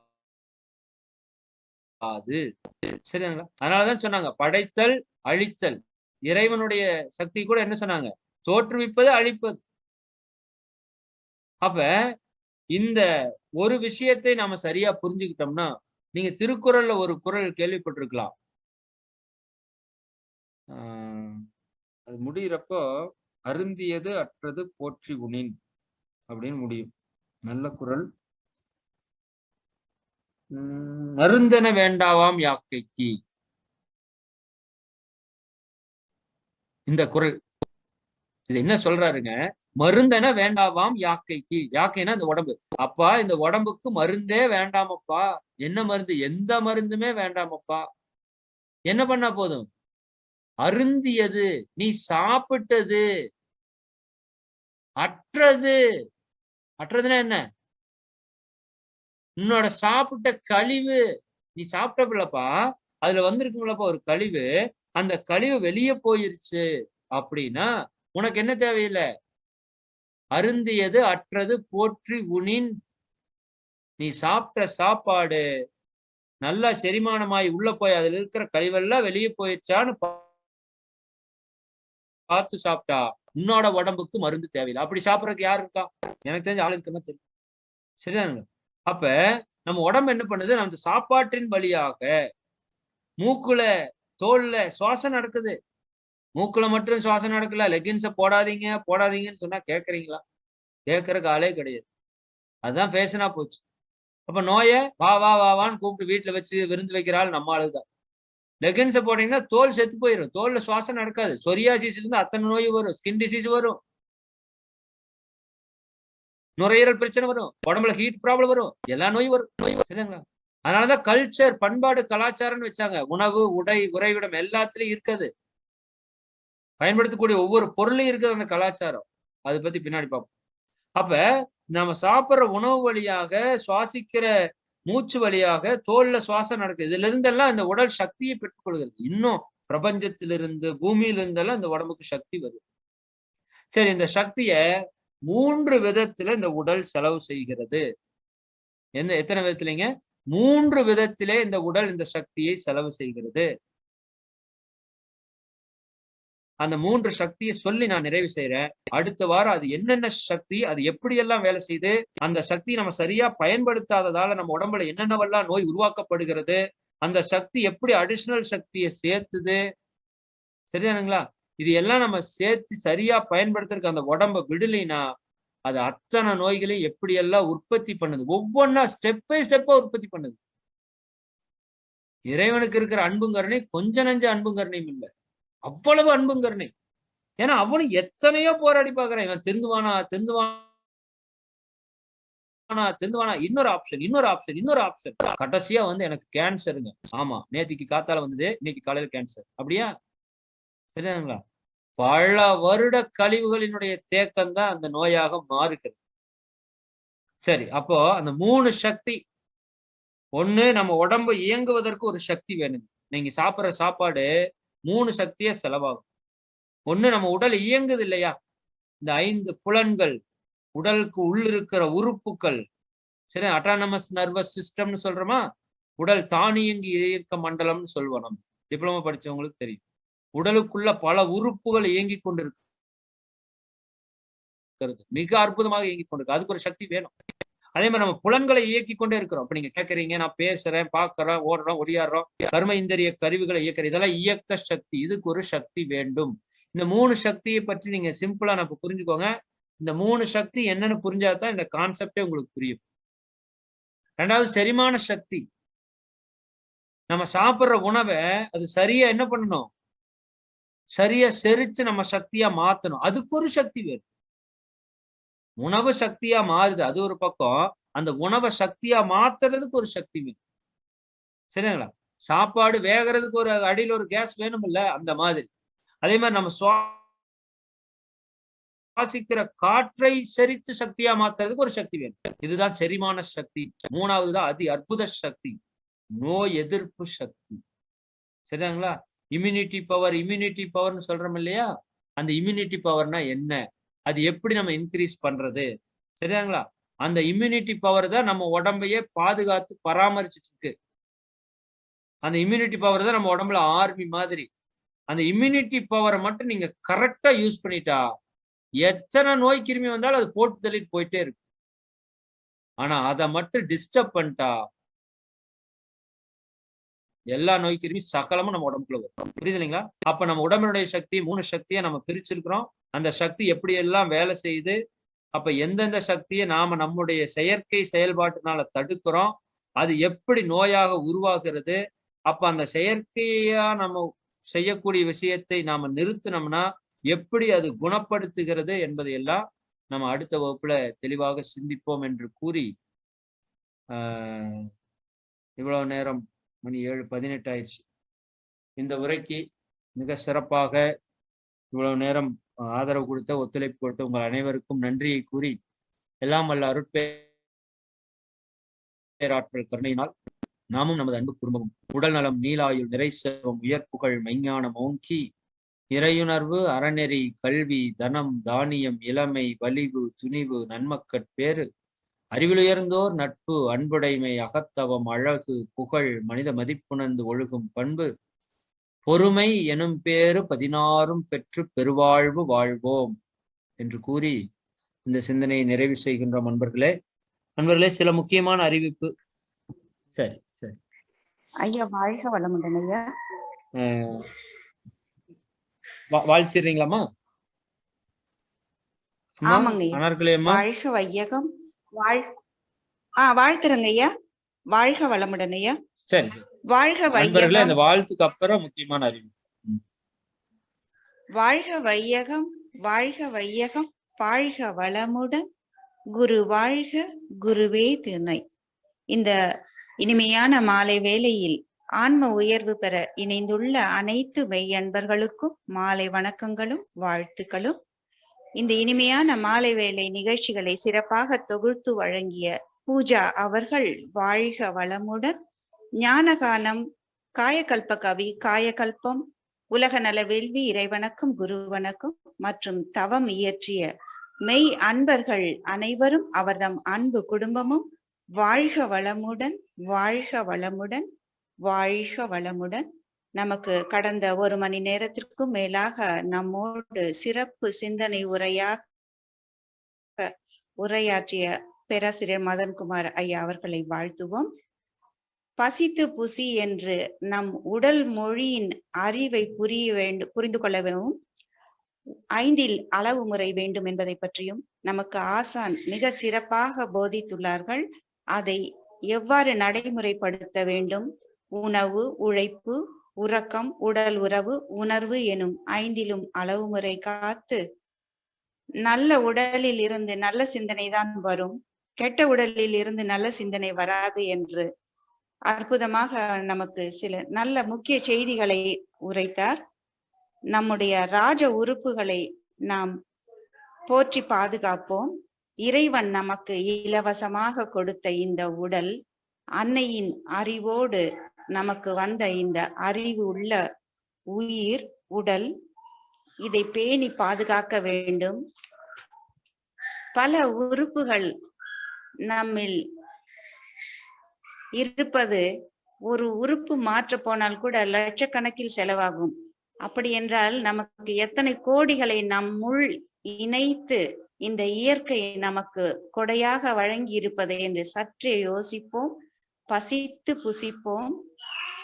அது ஆரோக்கியமான உணவாக இருக்க வேண்டும் என்பதையும், இயற்கையோடு இணைந்த வாழ்க்கையை வாழலாம் என்றும், செரிமானம் எவ்வளவு அற்புதமாக நம்முள் நடைபெறுகிறது, அதற்கு எத்தனை உறுப்புகளின் உதவி தேவைப்படுகிறது. ஒரு சக்தி, அந்த சக்தி மற்ற சக்திகளோடு சேர்ந்துதான் நமக்கு தெய்வ வழிபாட்டில் அமைவது போல் நம் உடலிலும் அற்புதமாக வைத்திருக்கிறார். இந்த பிரபஞ்ச சக்தி, பூமியின் சக்தி, வான்காந்த சக்தி அனைத்தும் நம்முள் அண்டத்தில் உள்ளது பிண்டமாயும், பிண்டத்தில் உள்ளது அண்டமாயும் இருப்பதை உணர்ந்து அதனை போற்றி பாதுகாப்போம் என்று பல முக்கிய செய்திகளை சொல்லி, மருந்தென வேண்டாவாம் அருந்தியது அற்றது போற்றி உணின் என்று நம் உடல் மொழியை நன்கு புரிந்து கொள்ள நமக்கு பல நல்ல தகவல்களை வழங்கிய இறை மதன்குமார் அவர்கள் வாழ்க வளமுடன், அவர்களின் உடல் நலம் வாழ்க வளமுடன், அவர்களின் குடும்ப வளம் வாழ்க வளமுடன், அருட்பேராற்றல் கருணையினால் உடல் நலம், நீள் ஆயுள், நிறை செல்வம், உயர் புகழ், மெய் ஞானம் ஓங்கி வாழ்க வளமுடன், வாழ்க வளமுடன், வாழ்க வளமுடன் என்று வாழ்த்தி மகிழ்கிறோம் ஐயா. வாழ்க வளமுடன். தொடரலாம் ஐயா. நன்றி ஐயா. வாழ்க வளமுடன்.